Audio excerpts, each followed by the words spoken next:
भारत की धरती पर जन्मा एक ऐसा वीर जिसका नाम सुनकर बड़े बड़े हुक्मरानों की सल्तनतें कांप उठती।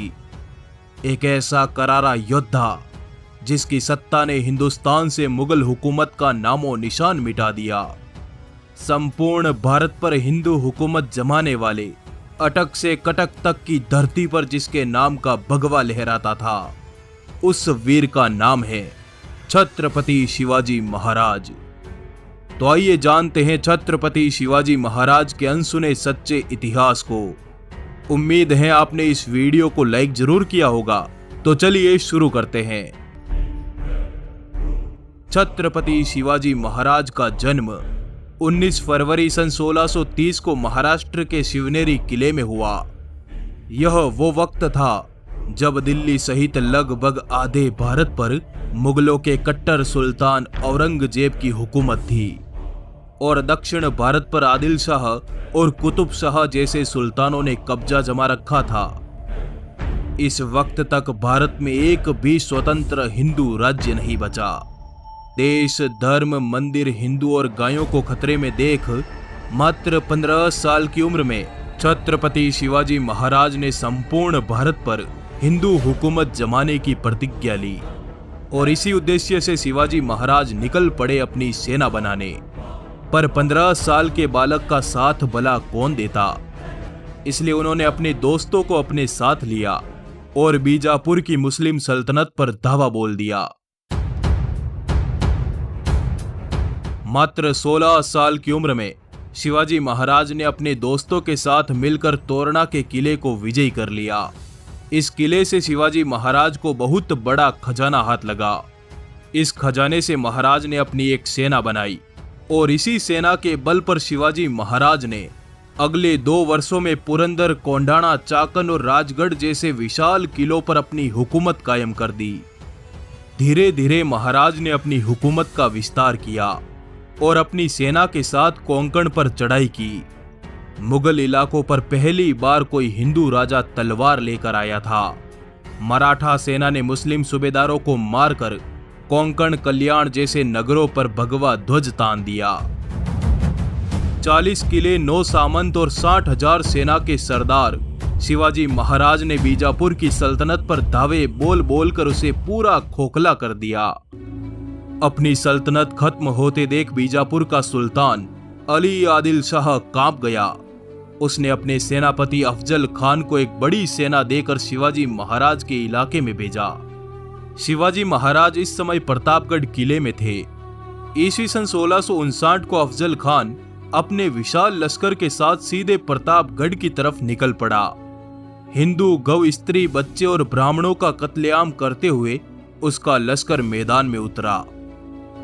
हाथी सरी के अफजल खान के इरादे महाराज को धोखे से मारने के थे। इसी वजह से उसने महाराज के समक्ष एक संधि प्रस्ताव रखा। अगले दिन महाराज की अफजल खान से मुलाकात हुई।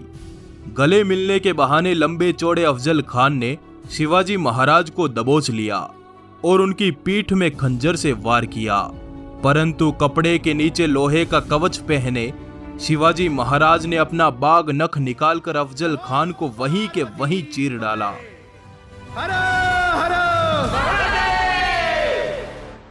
अफजल खान के मरते ही उसकी तमाम सेनाएं हवा की रफ्तार से भाग निकली, परंतु महाराज पर हमले से नाराज मराठे भागती हुई आदिल शाही सेना से भिड़ गए और गुस्से से लबरेज भगवी तलवारों ने 8,000 दुश्मनों को गाजर मूली की तरह काट डाला।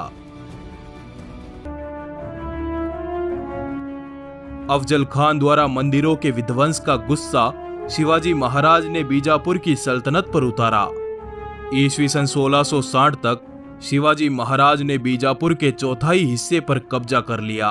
सल्तनत के किले ध्वस्त हो गए, जागीरें लुट गई और सल्तनती सेनाएं लड़ लड़कर बर्बाद हो गई। दक्कन की सल्तनत को रक्त से नहलाकर महाराज ने अपनी सेनाओं को कोल्हापुर की तरफ कूच करने का आदेश दिया। मराठों की गरजती हुई सेना दक्कन के खुले मैदान में उतरी और पन्हाला सहित एक एक कर दक्कन के 17 किलों को विजयी कर लिया। ईस्वी सन 1660 की रात आदिल शाह को उसके गुप्तचरों ने सूचना दी कि शिवाजी महाराज पन्हाला किले में है और इस समय उनके पास मात्र 600 सैनिक है। मौके का फायदा उठाकर आदिल शाह ने सिद्दी जोहर को 10,000 की सेना के साथ पन्हाला भेजा। मध्य रात्रि तक सिद्दी जोहर ने पन्हाला किले को घेर लिया। उसकी सेनाएं किले के चारों तरफ फैल गई। ऐसी विकट स्थिति में महाराज ने बड़ी चतुराई से काम लिया।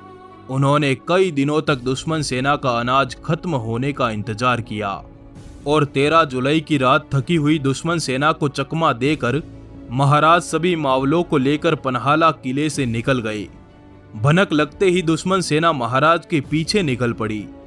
महाराज 300 मावलों के साथ आगे बढ़ चुके थे और इधर बाजी प्रभु देश पांडे के नेतृत्व में बाकी बचे मात्र 300 मावले 10,000 दुश्मनों से भिड़ गए। ये युद्ध आज तक के इतिहास का सबसे भयानक युद्ध सिद्ध हुआ। मात्र 300 मावले पूरी रात शत्रुओं से लड़ते रहे। सुबह तक उन्होंने 5,000 से अधिक दुश्मनों को मार डाला। बीजापुर की सल्तनत को तबाह करने के बाद शिवाजी महाराज ने मुगल इलाकों पर चढ़ाई करना आरंभ किया। ईस्वी सन 1657 को शिवाजी महाराज ने अहमदनगर के मुगल थानों पर धावा बोला और एक एक कर इस इलाके की तमाम मुगल चौकियों को तबाह कर डाला। जजिया कर गो हत्या पर विराम लगाते हुए शिवाजी महाराज अपनी सेनाओं के साथ आगे बढ़ते गए और जुन्नार के मुगल ठिकाने पर चढ़ाई कर दी। परंतु यह बात औरंगजेब बर्दाश्त नहीं कर पाया।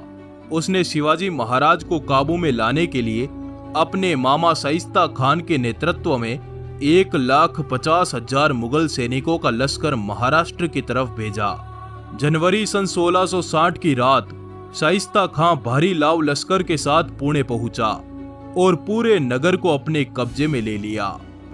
सुबह शाइस्ता खां पुणे के हिंदुओं, गायों और मंदिरों पर अपना गुस्सा उतारता और रात को पुणे के लाल महल में चला जाता। 3 महीनों तक यही चलता रहा, पर 5 अप्रैल सन 1663 की आधी रात को शिवाजी महाराज ने शाइस्ता खान पर हमले की योजना बनाई और मात्र 400 मराठों के साथ पुणे की ओर निकल पड़े। मराठे वेश बदलकर किले में प्रवेश कर गए। शाइस्ता खान की रूह कांप गई जब उसने मौत रूपी शिवाजी महाराज को अपने सामने देखा। घबराया हुआ शाइस्ता खां किले से नीचे कूद गया। वो तो बचकर भाग निकला, पर महाराज की तलवार ने उसकी 3 अंगुलियां काट डाली। अचानक हुए इस हमले से मुगल खेमे में भगदड़ मच गई। इस भगदड़ का फायदा उठाकर सभी मराठे पुणे से वापस लौट आए। ईस्वी सन 1664 को छत्रपति शिवाजी महाराज ने मुगलों के सबसे अमीर शहर सूरत पर चढ़ाई कर दी। मराठों ने सूरत के पूरे मुगल व्यापार को चौपट कर दिया और मुगलों की बेशुमार दौलत को अपने कब्जे में ले लिया। इस घटना से औरंगजेब का गुस्सा 7वें आसमान पर था। अपनी सल्तनत के अपमान का बदला लेने के लिए औरंगजेब ने तुरंत आमेर के राजा जय सिंह को एक बड़ी सेना के साथ शिवाजी महाराज के राज्य में उतारा। ईस्वी सन 1665 को जय सिंह ने 1 लाख सैनिकों के साथ शिवाजी महाराज को पुरंदर के किले में घेर लिया और महाराज से एक समझौता किया, जिसके तहत महाराज को हिंदवी स्वराज के 23 किले मुगलों के हवाले करने पड़े। परंतु ईस्वी सन 1670 में मुगलों पर कहर बनकर टूटे शिवाजी राजे ने किलों पर तैनात मुगलों को मार मार कर लाशों के अंबार लगा दिए। मात्र 4 महीनों में उन्होंने एक एक कर अपने सभी किलों पर भगवा ध्वज लहरा दिया। 6 जून सन 1674 को शिवाजी महाराज का वैदिक मंत्रों के साथ राज्याभिषेक हुआ। अपने राज तिलक के तुरंत बाद हैदराबाद रियासत पर चढ़ाई कर दी। उनकी सेनाएं दक्कन के पर्वतों से उतरी और पोंडा, कारवार, कोल्हापुर और जंजीरा के किलों को हुकूमत के नीचे ले आई। छत्रपति शिवाजी ने कर्नाटक से होते हुए वेल्लोर, गिंगी, मैसूर और तमिलनाडु तक के इलाकों पर विजय प्राप्त की। ईस्वी सन 1680 में मात्र 50 साल की आयु में हनुमान जयंती के दिन छत्रपति शिवाजी महाराज ने स्वर्ग की ओर प्रस्थान किया। ऐसे वीर सपूतों से जुड़े इस वीडियो को आप लाइक जरूर करें। आपका आभार। दोस्तों आपके लिए बहुत बढ़िया गिव अवे है। डिस्क्रिप्शन में दिए लिंक से कैश करो ऐप डाउनलोड करके अपना अकाउंट बनाइए और मेरा कूपन कोड DEM25 यूज करने से आपको 25 रुपए तुरंत मिलेंगे। और तो और, if you make a purchase on any website listed on cash करो देन आप में से कोई एक लकी विनर को मिलेगा ब्लूटूथ स्पीकर और 5 लकी विनर को मिलेगा 500 रुपए का अमेजोन वाउचर। तो डिस्क्रिप्शन में दिए लिंक से डाउनलोड कीजिए कैश करो ऐप। आपका आभार, धन्यवाद, जुड़े रहिए।